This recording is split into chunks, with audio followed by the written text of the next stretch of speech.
Salut tout le monde. Je m'appelle Arthur, j'ai 29 ans et je vis à Nîmes.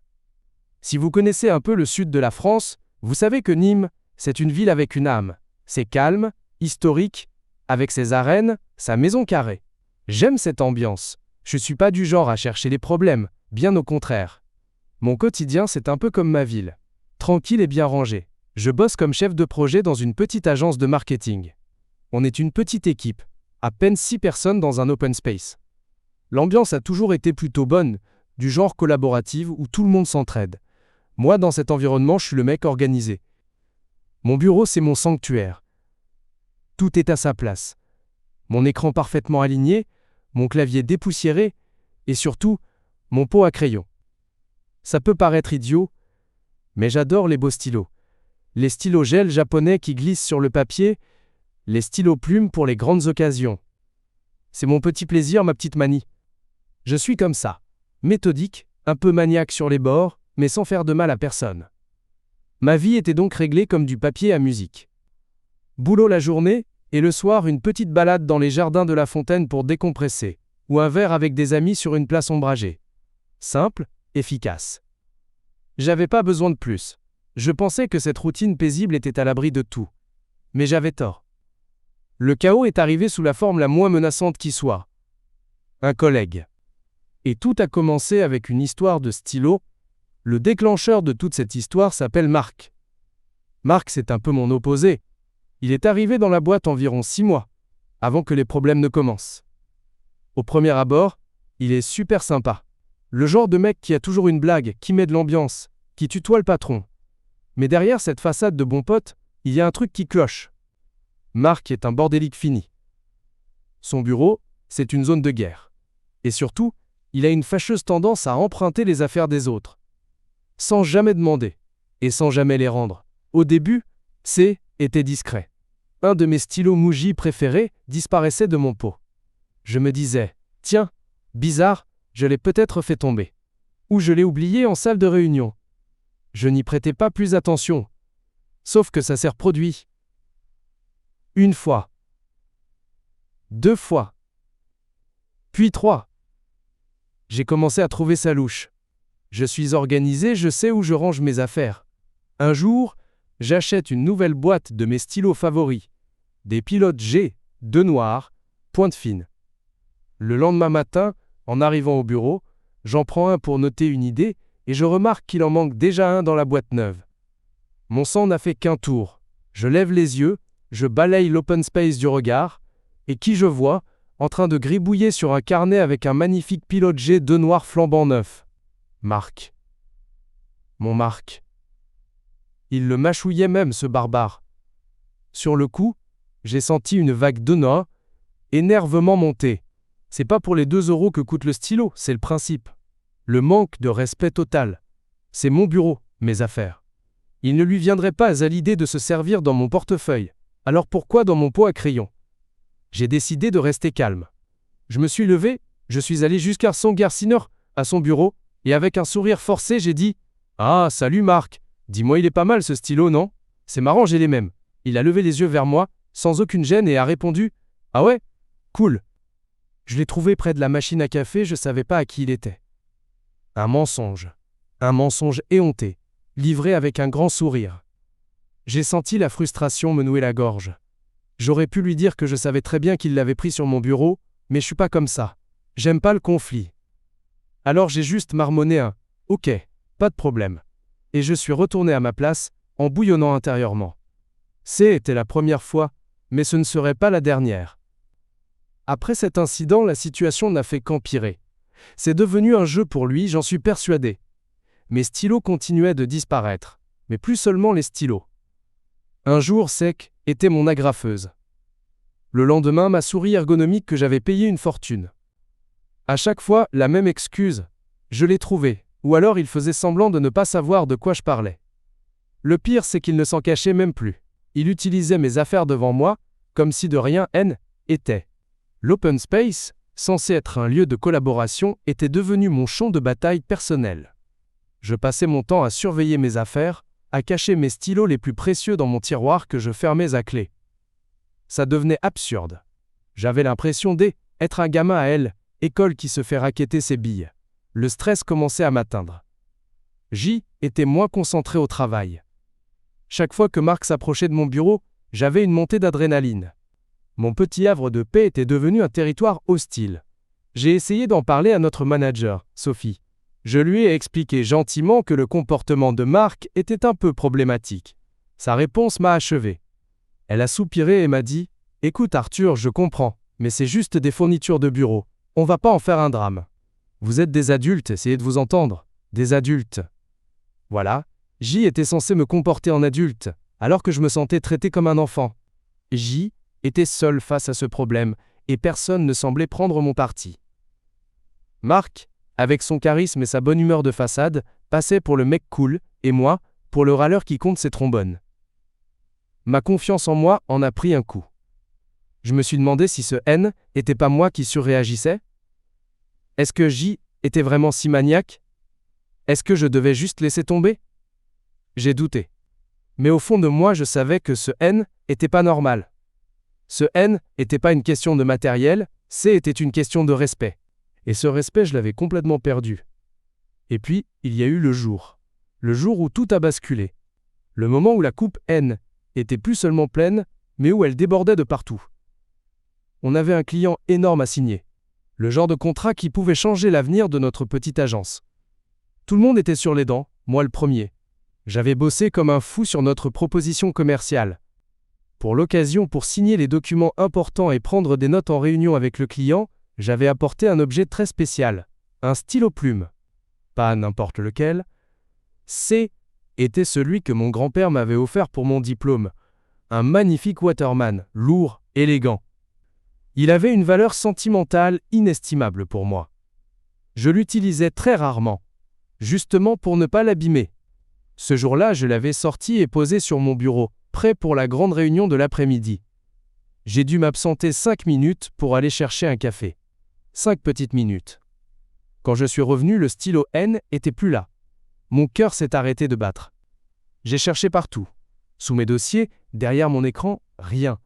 Une panique froide m'a envahi. Et là, j'ai vu Marc se diriger vers la salle de réunion, l'air très fier de lui. Et qu'est-ce qu'il faisait tourner nonchalamment entre ses doigts? Mon stylo plume. Le stylo de mon grand-père. Il allait s'en servir comme si était une vulgaire babiole trouvée au fond d'un tiroir.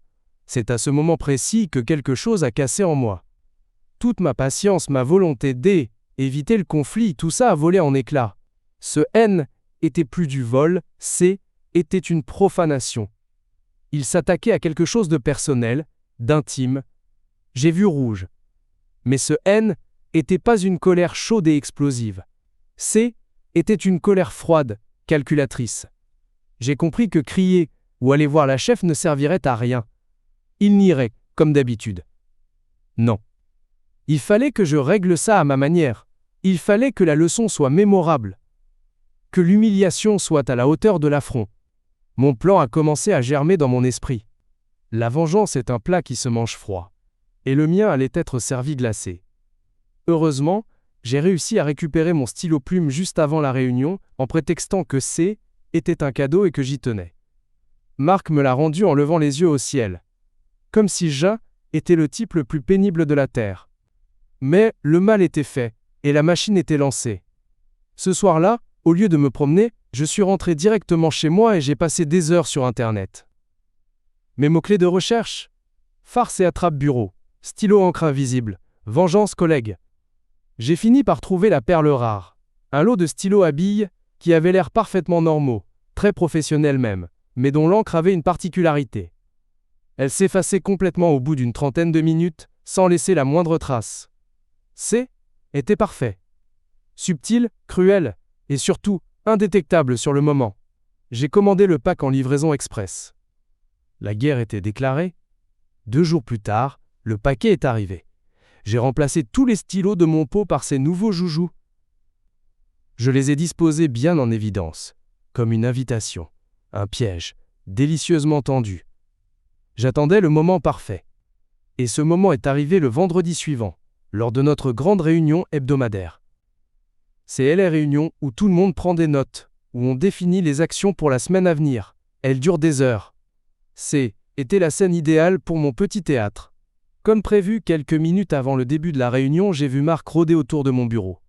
Il a jeté un œil à droite, à gauche, et hop. Il a embarqué un de mes stylos piégés, l'air de rien. Il l'a glissé dans la poche de sa chemise, et est parti vers la salle de réunion, le pas léger. J'ai dû me mordre la lèvre pour ne pas éclater de rire. Le poisson avait mordu à l'hameçon. La réunion a commencé. Sophie, notre manager, a pris la parole. Tout le monde a sorti son carnet. Marc, avec un air très appliqué, a commencé à prendre des notes frénétiquement avec MON stylo. Je le voyais de l'autre côté de la table, en train de noircir des pages entières, hochant la tête d'un air important. De mon côté, je faisais semblant d'être ultra concentré, mais à l'intérieur, était un mélange d'excitation et de nervosité. Et si ça ne marchait pas? Les minutes égrenaient. 10 minutes. 20 minutes. Mon cœur battait la chamade. 30 minutes. Était le moment. Sophie a terminé son point et s'est tournée vers Marc. Bon, Marc, tu peux nous faire un résumé des actions à mettre en place pour le projet Durand? Tu as tout noté, j'espère. Marc a souri, plein de confiance. Bien sûr, Sophie. Pas de problème.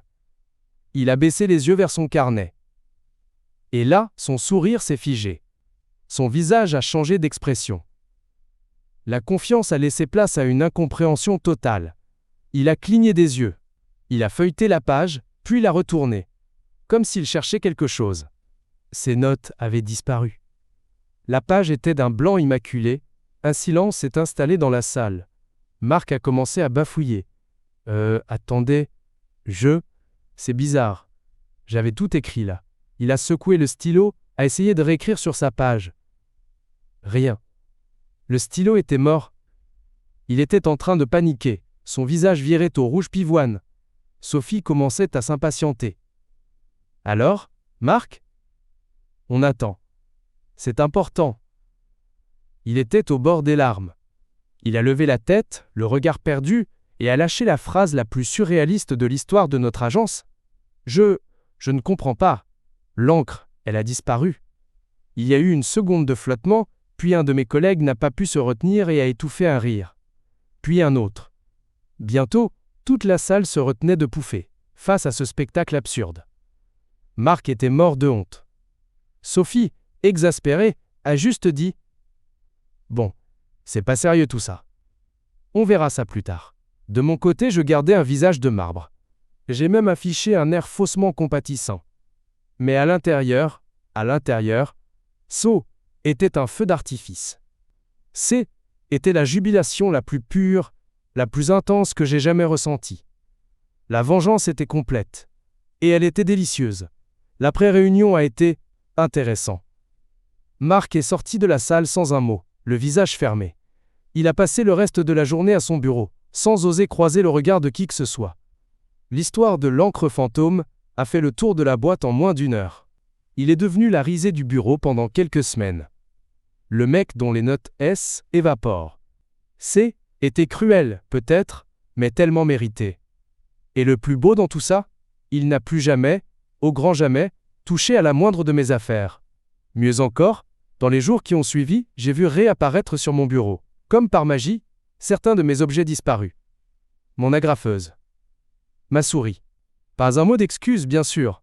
Juste une restitution silencieuse, honteuse. Cette histoire m'a changé. J'ai réalisé que je n'étais pas obligé de subir les petites injustices du quotidien en silence. Parfois, il ne s'agit pas de crier plus fort que l'autre, mais être plus malin. Ma vengeance n'a blessé personne physiquement, elle n'a rien coûté à l'entreprise, mais elle a restauré quelque chose d'essentiel pour moi. Mon respect et ma tranquillité d'esprit. Est-ce que je le referais? Sans la moindre hésitation. Ça m'a appris qu'il faut savoir poser ses limites, et que parfois, un peu de créativité peut être bien plus efficace qu'une confrontation directe. Mon bureau est redevenu mon sanctuaire, et mes stylos sont désormais en sécurité. Quant à Marc, il est devenu beaucoup plus prudent. Et je crois qu'il a enfin compris une leçon fondamentale de la vie en communauté, ne touche pas aux affaires des autres. Surtout pas à celles d'un mec organisé qui a un peu trop de temps libre sur Internet. Car comme on dit, le stylo est plus fort que épée. Surtout quand son encre est conçue pour disparaître. Si mon histoire vous a plu, likez la vidéo et abonnez-vous pour écouter d'autres histoires comme la mienne.